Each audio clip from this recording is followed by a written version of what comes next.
சென்னையிலிருந்து தனி விமானம் மூலம் கோவை செல்ல உள்ளார் தவிக தலைவர் விஜய். இது குறித்தான கூடுதல் விவரங்களை தொடர்ந்து வழங்குவதற்காக இணைப்பில் இணைந்திருக்கிறார் செய்தியாளர் ராஜகுமரன். விவரங்களை பகிரலாம்.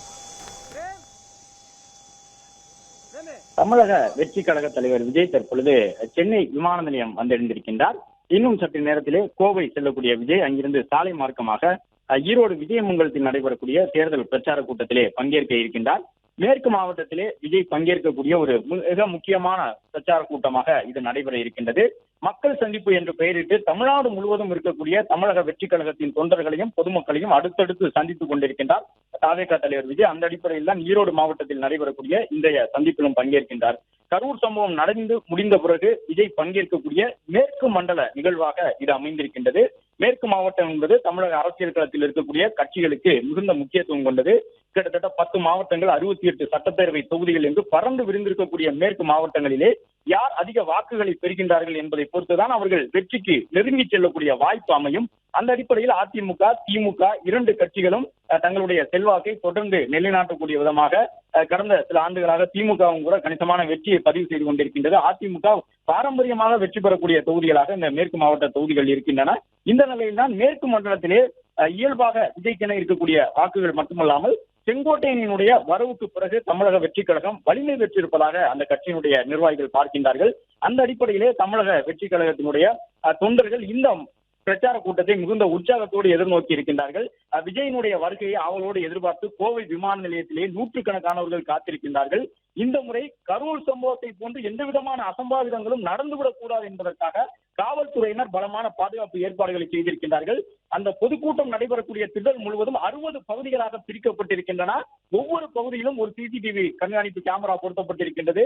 இந்த பொதுக்கூட்டம் நடைபெறக்கூடிய பகுதியிலேயே அங்கே ஒரு கண்காணிப்பு மையம் அமைத்திருக்கின்றார்கள். கட்டுப்பாட்டு அறையிலிருந்து விஜயனுடைய தேர்தல் பிரச்சாரம் நடைபெறக்கூடிய நேரத்திலே அங்கே வரக்கூடிய அனைத்து தொண்டர்களையும் பொதுமக்களையும் காவல்துறையினர் கண்காணித்தபடி இருக்க போகின்றார்கள்.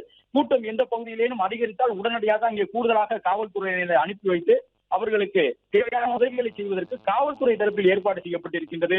இது மட்டுமல்லாமல் நிறைய மருத்துவர்கள், நிறைய செவிலியர்கள் என்று 70க்கும் மேற்பட்ட மருத்துவர்கள், செவிலியர்களோடு தமிழக வெற்றி கழகமும் தற்காலிக மருத்துவ முகாம்களை அமைத்து வைத்திருக்கின்றார்கள். தொண்டர்கள் யாரேனும் வெயில் காரணமாக மயக்கமடைந்தால் அவர்களுக்கு உடனடியாக முதலுதவி சிகிச்சை வழங்குவதற்கான ஏற்பாடுகள் செய்யப்பட்டிருக்கின்றன.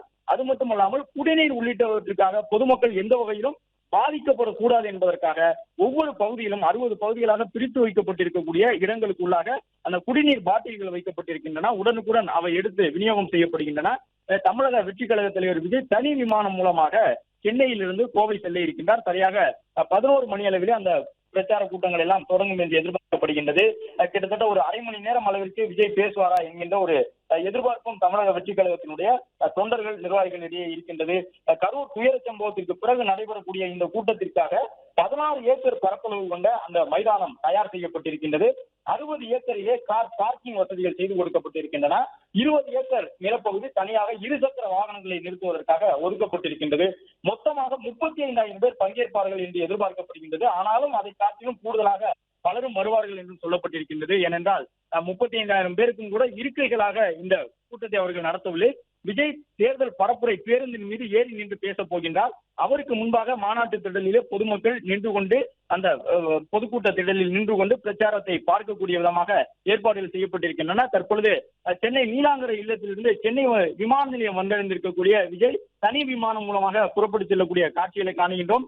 கரூர் சம்பவத்திற்கு பிறகாக 2 பெரிய பொதுக்கூட்டங்களிலே விஜய் பங்கேற்று பேசியிருக்கின்றார். ஆனால் கரூர் சம்பவம் தொடர்பான குற்றச்சாட்டுகளை பெரிய அளவிலே திமுகவை விமர்சிக்கக்கூடிய விதமாக அவர் இன்னும் முன்வைக்கவில்லை.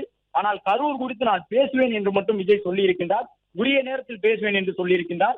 அந்த உரிய நேரம் என்பது இன்றுதானா என்று தவிகவின் தொண்டர்கள் எதிர்பார்த்திருக்கின்றார்கள். கரூரிலே கூட்ட நெரிசல் சம்பவம் நடந்த பொழுது 40க்கும் மேற்பட்டவர்கள் உயிரிழந்திருந்தார்கள். அந்த சம்பவம் நடைபெறுவதற்கு அரசினுடைய பாதுகாப்பு ஏற்பாடுகள் குறைவாக இருந்ததுதான் காரணம் என்று தொடர்ந்து தமிழக வெற்றி கழகம் தங்களுடைய குற்றச்சாட்டை முன்வைத்து வருகின்றார்கள். எனவே அது தொடர்பான கருத்துக்களை இன்றும் விஜய் பேசுவதற்கான வாய்ப்பு இருப்பதாக பார்க்கப்படுகின்றது. அதே போன்று விஜய் முன்னிலையில் நிறைய பேர் தங்களை தமிழக வெற்றி கழகத்தில் இணைத்துக் கொள்வார்களா என்றும் எதிர்பார்க்கப்படுகின்றது. விஜயினுடைய தேர்தல் பிரச்சாரம் முழுவதுமாக மாறி இருக்கின்றது. இதற்கு முன்பாக அவர் நாமக்கல், கரூர் உள்ளிட்ட மேற்கு மண்டல பகுதிகளிலே தேர்தல் பிரச்சாரம் மேற்கொள்ள பொழுது பெரிய அளவில் கூட்டம் கூடியிருக்கும். அந்த கூட்டத்திற்குள்ளாக விஜய். விரிவான விவரங்களுக்கு நன்றி ராஜகுமரன். பிளே ஸ்டோர் மற்றும் ஆப் ஸ்டோரில் இருந்து பாலிமர் செயலியை QR கோடு மூலம் பதிவிறக்கம் செய்யுங்கள். செய்திகளை உடனுக்குடன் பெறுங்கள்.